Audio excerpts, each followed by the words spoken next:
Hi everyone. I just want to do a quick introduction to my new BCS 770. I do have a lot of two-wheel tractor experience. I've run Grelos in the past and I've run BCSs in the past. But I do have to say I was really looking forward to a hydrostatic unit.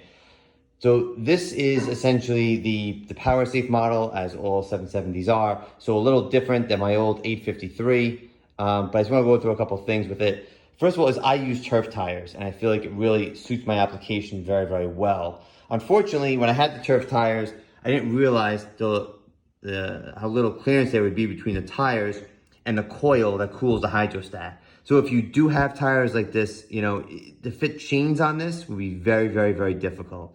So a little disappointed with that. I think I'm going to try this. I also have the BCS wheel weights. I may try that too. And if those all don't work for my particular application, I may get agricultural tires, and I may make a seasonal switch between agricultural tires and the turf tires.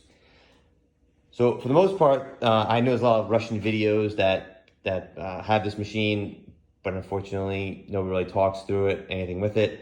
But for the most part, it's very, very similar to the 749, BCS tractor. So, you have your typical start-stop, the same clutch and deadman situation here. In the parking brake, you find the 749. Obviously, the difference right here is this item right here that actually is the hydrostat. A couple things about this is it does have detents in it. So it isn't a hydrostat that's infinitely adjustable, like for example, my Honda snowblower, where literally you pushed it and there were no detents and it went smooth back and forth. This, you do feel a little bit of, you hear the clicking as the hydrostat is moving through.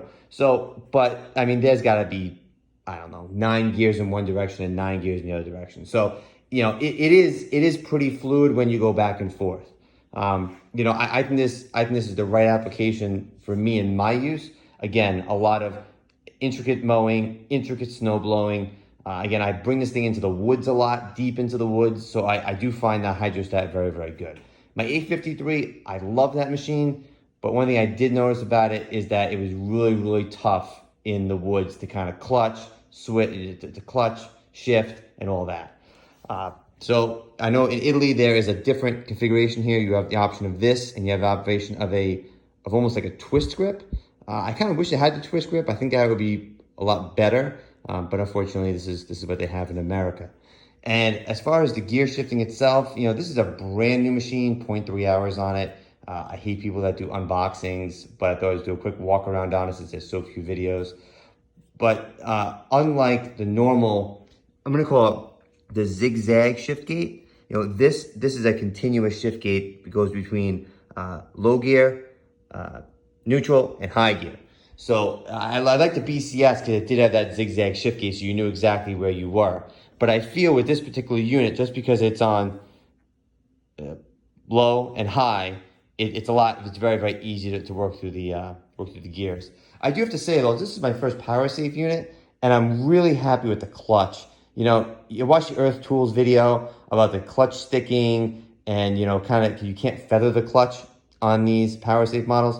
But I have to say, I am super happy with this clutch. It shifts really well. The clutch is just spot on. So that's pretty much it.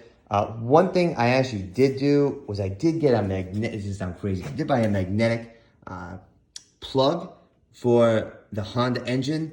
Again, just as we try to kind of collect some of that metal during the break-in period and throughout the life of the unit, because this thing does not have an engine oil filter on it. And one other thing I noticed about clearance, and again, this unit is brand new, but the clearance around this filter is pretty tight. I think you're supposed to only hand tight these. That's what the instructions say.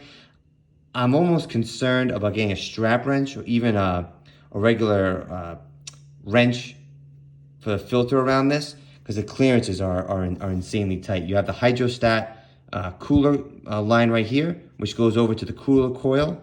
So I think I want to be really careful with that. I don't want to hit that. But for the most part, I think my service is going to be relatively easy, just like you would have on any other power safe model. Best of luck in your BCS purchase, and hope the video was helpful.